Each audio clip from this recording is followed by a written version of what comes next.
আসসালামু আলাইকুম রহমতুল্লাহ। সুপ্রিয় নবম দশম শ্রেণী শিক্ষার্থীবৃন্দ, আজকে তোমাদের বিজ্ঞান বই 2025 দ্বিতীয় অধ্যায় জীবনের জন্য পানি সৃজনশীল 1 এবং সৃজনশীল 2 এর নমুনোত্তর সম্পর্কে আলোচনা করব। প্রিয় শিক্ষার্থী, তুমি যদি আমার চ্যানেলটি এখনো সাবস্ক্রাইব করে না থাকো তাহলে আর দেরি না করে এখন এই চ্যানেলটি সাবস্ক্রাইব করে পাশে থাকতে পারো। চলো শুরু করা যাক।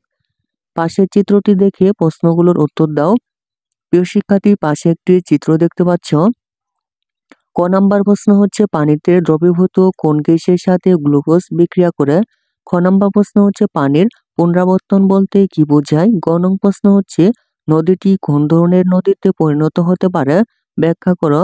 ঘ নং প্রশ্ন হচ্ছে তুমি কি মনে করো নদীটিকে জলজ প্রাণী বসবাসের উপযোগী করা সম্ভব, যুক্তিসহ মতামত দাও। প্রিয় শিক্ষার্থী, 1 নং সৃজনশীল প্রশ্নের নমুনোত্তর তোমাদের দেখাচ্ছি, তা তোমরা দেখে নিতে পারো। চলো শুরু করা যাক।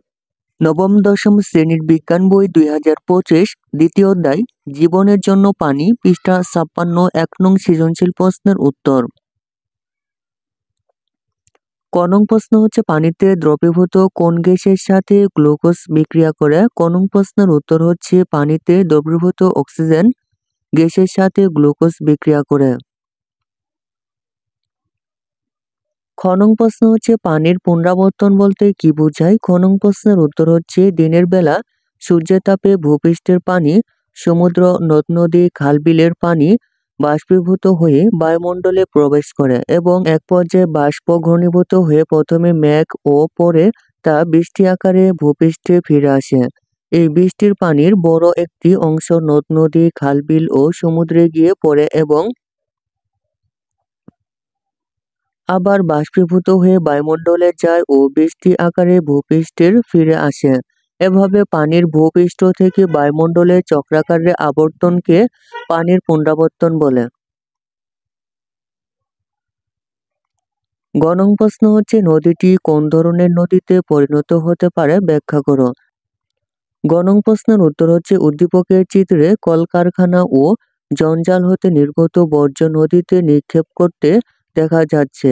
অনেকদিন ধরে নদীতে কলকারখানা ও জঞ্জালের বর্জ্য নিক্ষেপ করা হলে নিম্নলিখিত সমস্যাগুলো হবে। 1 নম্বর হচ্ছে শিল্প কারখানার বর্জ্য নদীর পানির সাথে মিশে পানির রং পরিবর্তন করে। 2 নম্বর হচ্ছে শিল্প কারখানার বর্জ্যে থাকা রাসায়নিক যৌগ যেমন ফসফরাস, সীসা, ইউরেনিয়াম, থোরিয়াম, সিজিয়াম ইত্যাদি নদীর জলজ উদ্ভিদ ও প্রাণীর মৃত্যুর কারণ হয়ে থাকে।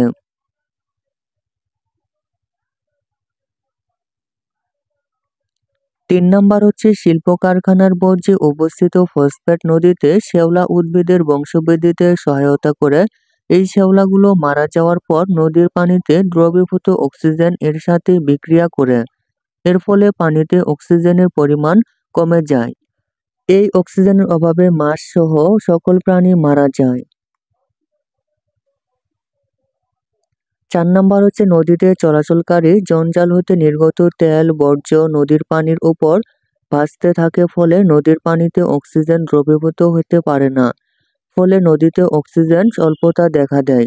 তাই চিত্রে উল্লেখিত শিল্পের বর্জ্য এবং জঞ্জাল থেকে নির্গত বর্জ্যের কারণে নদীতে প্রাণের অস্তিত্ব ধীরে ধীরে হ্রাস পেতে থাকে এবং এক সময় তা মরা নদীতে পরিণত হতে পারে। ঘ নং প্রশ্ন হচ্ছে তুমি কি মনে করো নদীটিকে জলজ প্রাণী বসবাসের উপযোগী করা সম্ভব, যুক্তিসহ মতামত দাও। ঘ নং প্রশ্নের উত্তর হচ্ছে আমি মনে করি উদ্দীপকে উল্লেখিত নদীটিকে জলজ প্রাণী বসবাসের জন্য উপযোগী করা সম্ভব। এর জন্য যে সকল কারণে নদ নদীর পানি দূষণ হয় সে কারণগুলো নিয়ন্ত্রণ করতে হবে। শিল্প কারখানার সৃষ্ট বর্জ্য পানি পরিশোধন করে তারপর নদীতে ফেলা শুরু করতে হবে। এই পরিশোধন কাজের জন্য দরকার বর্জ্য পরিশোধন ব্যবস্থা অর্থাৎ ইটিপি, ইফ্লুয়েন্ট ট্রিটমেন্ট প্ল্যান্ট বা ইটিপি।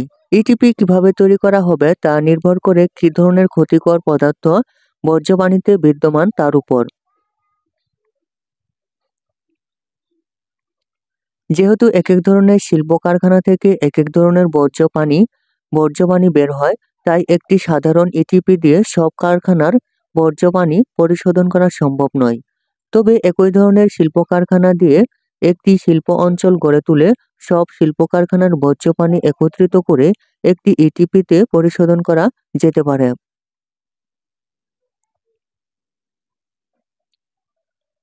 উদ্দীপকের চিত্রের কলকারখানার বর্জ্য পরিশোধনের জন্য একটি ইটিপি স্থাপন করে তাতে বর্জ্যসমূহ পরিশোধন করে নদীতে ফেলা হলে নদীর পানি পিএইচ পরিবর্তন এবং জলজ পরিবেশ নষ্ট হয় না। তাছাড়াও নদীতে চলাচলকারী জঞ্জাল হতে তেল বর্জ্য নদীতে নিক্ষেপ করার উপর আইন প্রণয়ন জনমত গড়ে তোলা গেলে চিত্রের নদীটি দূষণ কমানো সম্ভব। উপরোক্ত আলোচনা হতে স্পষ্ট যে জলজ পরিবেশ রক্ষার জন্য জনমত গড়ে তোলা ও পরিবেশ সম্পর্কে সচেতনতা বৃদ্ধি করে নদীর জলজ প্রাণী বসবাসের উপযোগী করা সম্ভব। ২ নম্বর সৃজনশীল হচ্ছে জমিলা খাতুন বাড়ির পাশের পুকুরের ঘোলা পানিকে বিশেষ প্রক্রিয়ায় রান্নার উপযোগী করেন। অপরদিকে রতন সাহেব তার পানি বোতলজাতকরণ কারখানায় ও ঔষধ তৈরির কারখানায় পানিকে জীবাণুমুক্ত ও বিশুদ্ধ করে ব্যবহার করেন। ক নং প্রশ্ন হচ্ছে পানির স্ফুটনাঙ্ক কাকে বলে? খ নং প্রশ্ন হচ্ছে জলজ উদ্ভিদ পানির স্রোতে ভেসে যায় না কেন? গ নং প্রশ্ন হচ্ছে জমিলা খাতুন পুকুরের পানিকে কিভাবে রান্নার উপযোগী করেন ব্যাখ্যা করো। ঘ নং প্রশ্ন হচ্ছে রতন সাহেব তার 2 কারখানার কাজে ব্যবহার করা পানি কি একইভাবে জীবাণুমুক্ত ও বিশুদ্ধ করেন? যুক্তিসহ মতামত দাও। প্রিয় শিক্ষার্থী 2 নং সৃজনশীল প্রশ্নের নমুনোত্তর তোমাদের দেখাচ্ছি, তা তোমরা দেখে নিতে পারো। চলো শুরু করা যাক। নবম দশম শ্রেণীর বিজ্ঞান বই 2025 দ্বিতীয় অধ্যায় জীবনের জন্য পানি, পৃষ্ঠা 56। 2 নং সৃজনশীল প্রশ্নের উত্তর। 2 নং সৃজনশীল প্রশ্নের উত্তর। ক নং প্রশ্ন হচ্ছে পানির স্ফুটনাঙ্ক কাকে বলে? ক নং প্রশ্নের উত্তর হচ্ছে নির্দিষ্ট বায়ুমণ্ডলীয় চাপে যে তাপমাত্রায় পানি বাষ্পে পরিণত হয় তাকে পানির স্ফুটনাঙ্ক বলে। খ নং প্রশ্ন হচ্ছে জলজ উদ্ভিদ পানির স্রোতে ভেঙে যায় না কেন? খ নং প্রশ্নের উত্তর হচ্ছে জলজ উদ্ভিদসমূহ সারা দেহের মাধ্যমে পানি সহ ও অন্যান্য প্রয়োজনীয় উপাদান বিশেষ করে খনিজ লবণ সংগ্রহ করে। এভাবে জলজ উদ্ভিদের সমগ্র দেহে পানির সংস্পর্শে থাকায় কাণ্ড এবং অন্যান্য অঙ্গ-প্রত্যঙ্গ খুব নরম হয়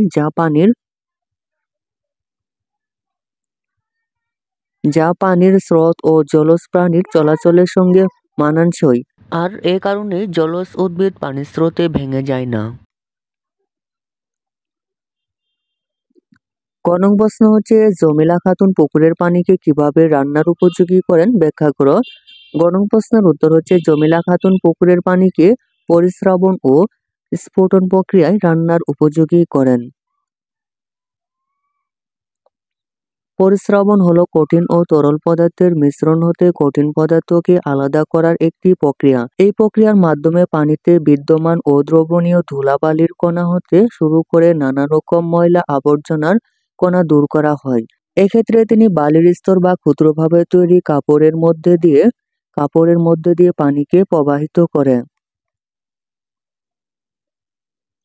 এতে করে পানিতে অদ্রবণীয় ময়লার কণাগুলো বালির স্তরে আটকে যায়। এভাবে প্রাপ্ত ধুলাবালি মুক্ত পানিকে আরও বিশুদ্ধকরণের জন্য তিনি স্ফুটন শুরু হওয়ার পর 15 থেকে 20 মিনিট ধরে পানিকে ফুটিয়ে জীবাণুমুক্ত করেন। এভাবেই জমিলা খাতুন পুকুরের পানিকে রান্নার জন্য উপযোগী করেন। ঘ নং প্রশ্ন হচ্ছে রতন সাহেব তার 2 কারখানার কাজে ব্যবহার করা পানি কি একইভাবে জীবাণুমুক্ত ও বিশুদ্ধ করেন? যুক্তিসহ মতামত দাও। ঘ নং প্রশ্নের উত্তর হচ্ছে রতন সাহেব তার 2 কারখানার কাজে ব্যবহার করা পানি একইভাবে জীবাণুমুক্ত ও বিশুদ্ধ করবেন না। রতন সাহেবের বোতলজাত কারখানার ও ঔষধ তৈরির কারখানায় প্রয়োজনীয় ও ব্যবহৃত পানির গুণগত মান একই না হওয়ায় 2 কারখানায় ভিন্ন গুণগত মানের পানির প্রয়োজন। তিনি তার বোতলজাত পানির কারখানায় পানি বিশুদ্ধকরণের জন্য ক্লোরিনেশন পদ্ধতি ব্যবহার করেন। এই প্রক্রিয়ায় পানিকে জীবাণুমুক্ত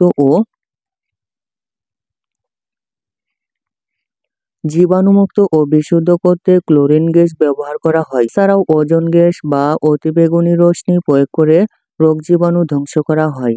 আবার ঔষধ তৈরির কারখানায় অতিরিক্ত বিশুদ্ধ পানি প্রয়োজন হয়, তাই তিনি এক্ষেত্রে পাতন পদ্ধতি ব্যবহার করেন। এই প্রক্রিয়ায় পানিকে বাষ্পে পরিণত করে প্রাপ্ত বাষ্পকে ঘনীভূত করে অতি বিশুদ্ধ পানি সংগ্রহ করেন, যা ঔষধ তৈরির কারখানায় বিভিন্ন ঔষধ প্রস্তুতিতে ব্যবহৃত হয়। এই প্রক্রিয়ায় বিশুদ্ধকৃত পানিতে অন্য পদার্থ থাকার সম্ভাবনা খুবই কম। উপরোক্ত আলোচনা হতে এটা স্পষ্ট যে রতন সাহেব তার 2 কারখানার ব্যবহার করা পানি একইভাবে জীবাণুমুক্ত ও বিশুদ্ধ করেননি। প্রিয় শিক্ষার্থী, এই ছিল তোমাদের নবম দশম শ্রেণীর বিজ্ঞান বই অধ্যায় 2 জীবনের জন্য পানি সৃজনশীল 1 এবং সৃজনশীল 2 এর নমুনোত্তর। প্রিয় শিক্ষার্থী, ধারাবাহিকভাবে অন্যান্য সকল বই নমুনোত্তর পেতে চ্যানেলটি এখনই সাবস্ক্রাইব করে রাখতে পারো। ধন্যবাদ।